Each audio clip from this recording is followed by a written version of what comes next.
equals hey. What's up, everyone? Welcome back to E. If you're new to the channel, don't forget to hit that subscribe button so you don't miss any future videos about coin collecting, history, and valuable pieces of currency. Today, we're going to take a deep dive into a well-known coin that's been in circulation for decades, the 5-cent Jefferson nickel from 2002.io. Specifically, we're going to talk about its circulated value, its design, and some interesting history surrounding this iconic American coin.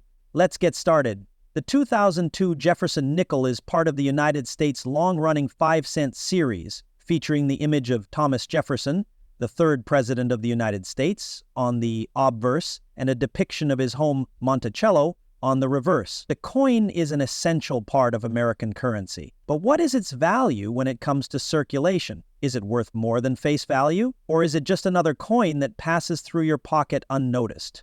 To fully understand the 2002 Jefferson nickel, let's rewind a bit. The Jefferson nickel was first issued in 1938, and it's been in circulation continuously since then, with only a few design changes over the years. The most recent major redesign was in 2004, but the 2002 version still Jefferson's portrait, which was designed by artist Felix Schlag. In fact, this was the first time Jefferson appeared on the nickel when the coin was first issued, and it was a game changer in American coinage. On the front of the coin, you'll find Jefferson facing to the left with his name and the year of mintage, which in this case is 2002. You'll also spot the words Liberty above his portrait and In God We Trust to the left. Below Jefferson, there's the word USA and the mint mark indicating which U.S. mint produced the coin, either a P for Philadelphia or D for Denver. Flipping the coin over, we see the reverse, which features a beautiful depiction of Monticello, Jefferson's Virginia home.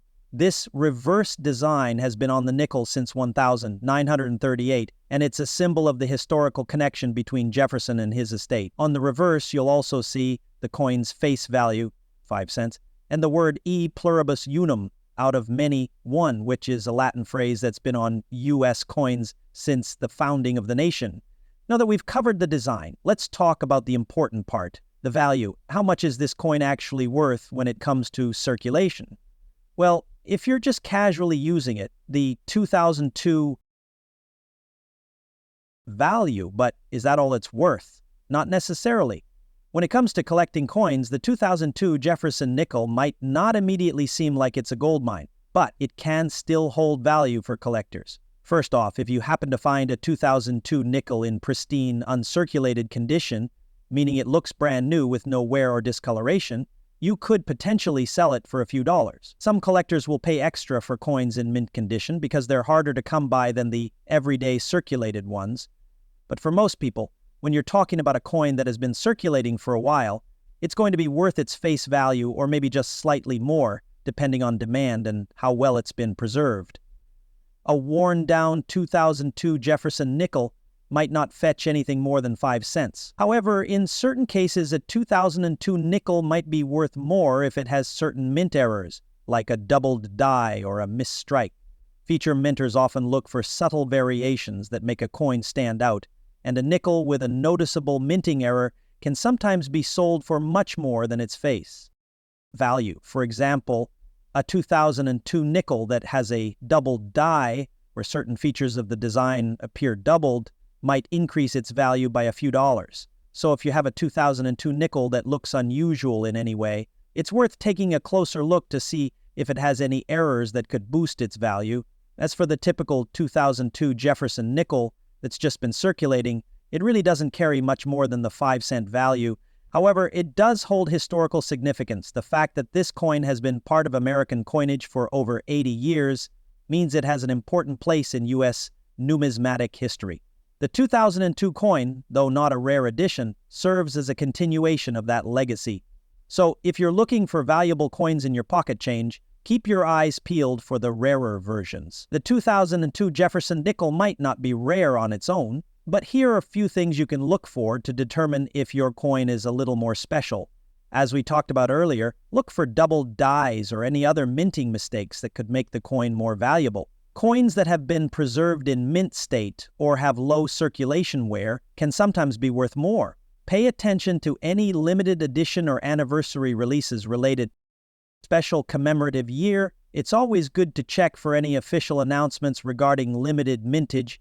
At the end of the day, the 2002 Jefferson nickel is a staple of U.S. currency. While it doesn't typically fetch more than its face value in circulation, its importance in American numismatics is undeniable. Whether you're collecting for historical value or just keeping an eye out for rare finds, this little nickel is an interesting part of American coinage. Before the Jefferson nickel, the U.S. had been using the Liberty Head nickel from 1,883 to 1,912, followed by the Indian Head nickel from 1,913 to 1,938, and both were popular in their time, but by the mid-1930s, there was a push for a new design that would better reflect American history. In 1938, the Jefferson nickel was introduced as part of the U.S. Mint's efforts to redesign the nation's coinage. The obverse featured a portrait of Thomas Jefferson, the third president of the United States, who was also known for his authorship of the Declaration of Independence and for being a founder of the University of Virginia. The design of Jefferson on the obverse remained the same, although the reverse, Monticello, had small changes over time. Initially, Monticello was classical and detailed design. This design was used until 2003. In 2004, the U.S. Mint began to release a series of coins to commemorate the Louisiana Purchase, 1803, which Jefferson played a key role in. The reverse of the Jefferson nickel was updated, showing a new image of Monticello, with the addition of new design elements including a more modern depiction of Jefferson's estate. The 2002 version of the Jefferson nickel is important for being the last year before the redesign in 2004. It maintained the classic design with Jefferson's portrait and Monticello on the reverse. The 2002 nickel marks a continuation of the long-standing tradition of the Jefferson series. The Jefferson nickel has gone through several eras of high and low mintage, with different levels of rarity for certain years. Coins minted during times of economic hardship or specific historical events may carry greater significance among collectors. After the 2004 redesign, the classic Jefferson nickel from 1938200 ceased production in its original form. Since then, coins like the 2002 Jefferson nickel have continued circulating, holding a standard value of 5 cents unless found in near-mint condition, or possessing unique qualities that make them valuable to collectors. In conclusion, the Jefferson nickel, including the 2002 version, is not just a coin. It represents an important period in U.S. history, from the presidency of Jefferson to the ongoing evolution of U.S. coin designs. Whether you're a casual collector or a seasoned numismatist, this coin is an integral part of the U.S. Mint's legacy. All right, that's all for today's video. I hope you learned something new about the 2002 Jefferson nickel. If you have any 2002 nickels or any other interesting coins you want to talk about,